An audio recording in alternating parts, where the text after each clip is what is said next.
Assalamualaikum warahmatullahi wabarakatuh. Saya Adil Amrillah, NPM 18230-140 PJKR 4D Universitas PGRI Semarang.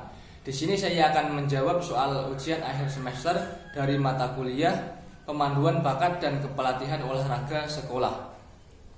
Yang nomor 1, di sini saya akan menjelaskan mengenai analisis dari materi kelompok saya, yaitu dasar-dasar komponen biometrik.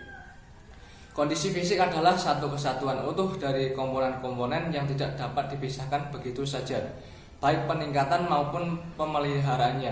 Artinya, di dalam usaha peningkatan kondisi fisik, maka seluruh komponen seperti ketahanan, kecepatan, kekuatan, kelentukan, kelincahan, dan koordinasi harus dikembangkan.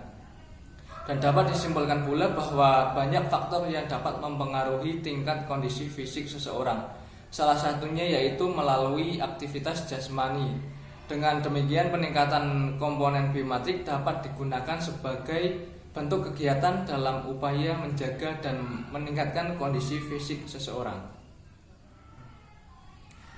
Yang nomor 2 yaitu hasil analisis mengenai pernyataan bahwa Indonesia sebagai tuan rumah pada SEA Games tahun 2018. Indonesia pada Asian Games menduduki peringkat keempat. Tentu prestasi itu kurang memuaskan, di samping itu juga Indonesia merupakan tuan rumah pada Asian Games tersebut. Sudut pandang yang terjadi pada kejadian tersebut yaitu karena dalam pemanduan bakat, calon atletnya sering dijumpai masih mengandalkan orang dalam. Dari pemandu tersebut tidak melihat potensi-potensi dari semua atletnya yang diambil, melainkan hanya malah pemain yang sudah menonjol, bukan malah mencari bibit-bibit unggul yang dapat memperkuat atlet-atlet Indonesia pada SEA Games. Yang nomor 3, jika saya menjadi seorang pelatih, bagaimana sih cara memotivasi atlet yang kurang percaya diri?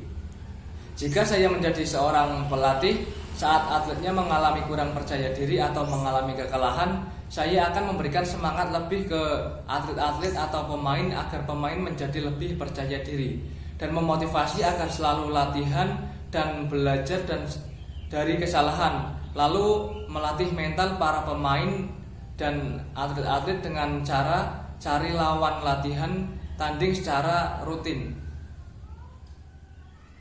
Yang nomor 4 yaitu tahapan proses pemanduan bakat.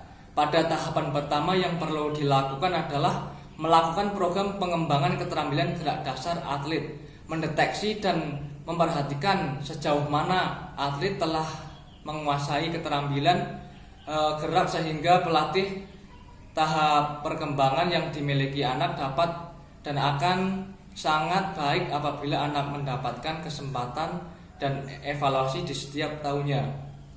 Tahapan kedua yaitu selalu jaga kondisi, selalu disiplin. Upayanya adalah menambah porsi latihannya dan melakukan uji coba supaya tahu sampai mana kemampuannya berkembang.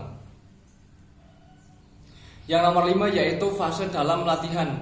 Fase pertama yaitu yang dirasakan pada pertama kali tubuh kita adalah kelelahan. Penyebabnya adalah menurunnya keaktifan saraf otot sebagai dampak yang dihasilkan dalam proses latihan pertama. Fase kedua yang terjadi pada fase ini adalah pemulihan ATP dalam jangka waktu 3-5 menit setelah latihan. Yang dimaksud ATP itu sebuah molekul yang berfungsi sebagai sumber energi universalnya atau reaksi seluler. Fase ketiga dalam fase ini ditandai dengan adanya titik balik peningkatan kualitas pertama atlet saat latihan. Dan yang fase keempat yaitu pada fase ini tubuh kita akan mengalami penurunan kembali yang disebut dengan induction.